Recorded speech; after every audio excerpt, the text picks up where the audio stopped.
জি, আপনাকে ধন্যবাদ। আপনি কি জানেন একটা ঢাকার ধামরাই কিন্তু ঈদকে সামনে রেখে কোরবানি ঈদকে সামনে রেখে কিন্তু ব্যস্ত সময় পার করছে এবং ক্রেতা এবং বিক্রেতারা। আপনারা জানেন হাতে রয়েছে একদিনই কিন্তু কালকে কিন্তু পবিত্র যে ঈদ সেই ঈদ কিন্তু ঘনিয়ে এসেছে এবং ক্রেতা এবং বিক্রেতার কিন্তু জমে উঠেছে। আমি যদি আপনাকে দেখানোর চেষ্টা করি আপনি কিন্তু আমরা যে হাটটি রয়েছে এখানে কিন্তু বালিয়া বাস স্ট্যান্ড সেখানে কিন্তু এই যে কালকে পর্যন্ত কিন্তু এখানে যে ঈদ সেই ঈদের যে গরু ছাগল সেখানে কিন্তু এখানে উঠেছে এবং আমি যদি আপনাকে দেখানোর চেষ্টা করি দেখতেই পাচ্ছেন এখানে ক্রেতা এবং বিক্রেতারা তারা সুন্দর পরিবেশে এখানে গরু কিনছে এবং ছাগলও কিনছে এমনটি পরিবেশ কিন্তু আমরা দেখতে পেয়েছি। আমি এখানকার হাট ইজারার সাথে যদি কথা বলতে চাই আপনাদের যে হাট রয়েছেন এবং আপনারা পরিবেশটা কিন্তু সুন্দর ক্রেতা এবং বিক্রেতারা বলছেন আপনারা কী ব্যবস্থা রেখেছেন?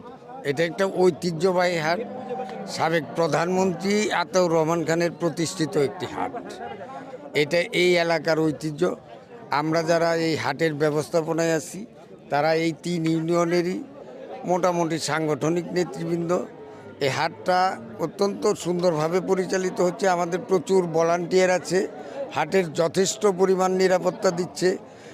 যারা ক্রেতা বিক্রেতা তারা যদি এই হাটে অসুস্থ হয়ে পড়ে তাদের চিকিৎসার ব্যবস্থা আছে, আমাদের লোকাল ডাক্তার বলা আছে, যাতায়াতের জন্য সুবিধা আছে।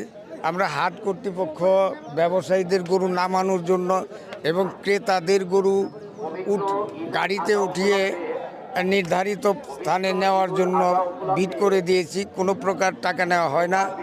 আমাদের হাসিল অত্যন্ত সীমিত। ব্যবসায়ীদের সঙ্গে পরামর্শ করেই এই হাটের হাসিল নির্ধারণ করা হয়েছে। এই হাটটা আমি আশা করি এটা একটা সামাজিক প্রতিষ্ঠান। এই এলাকার লোকজনের উপকারের স্বার্থেই কৃষক ভাইরা যারা গরু লালন পালন করে তারা ঢাকা বা গাবতলীতে যায় গরু বিক্রি করা তাদের জন্য কষ্ট হয়। স্থানীয় হাটে অত্যন্ত নিরাপদে যারা পশুপালন করে তারা এই হাটে এসে বিক্রি করতে পারে। এইটাই এই হাটের একটা মূল সুবিধা। ভালোই, খারাপ না, বিক্রি হইতেছে তো আশা করি আরও বিক্রি হইব। আমি একটা বেচছি 1,05,000 টাকা বিক্রি করছি। যারা ক্রেতা এবং বিক্রেতা আপনারা কেমন দামে বিক্রি করছেন? কীরকম দামে? ভালো দামে বিক্রি হচ্ছে। দাঁতিল গরুটা বেশি টানতেছে। হ্যাঁ, আদাতিল গরুটা মানে কাস্টমারে কম নেই। দাঁতিল গরুটা 2,000 টাকা। হ্যাঁ, কত প্রাইসের মধ্যে টানছে? বেশি প্রাইসের মধ্যে আপনার 100, 110, 5, 95, 20 এরকম গরু বেশি বিক্রি হইতেছে। গরু আছে প্রচুর, ক্রেতার কম। যেমন এই হাটে তো এখন থেকে গেলে ক্রেতা একরকম নাই, শূন্য, কিন্তু বিক্রেতা প্রচুর। দাম সহনীয় আছে।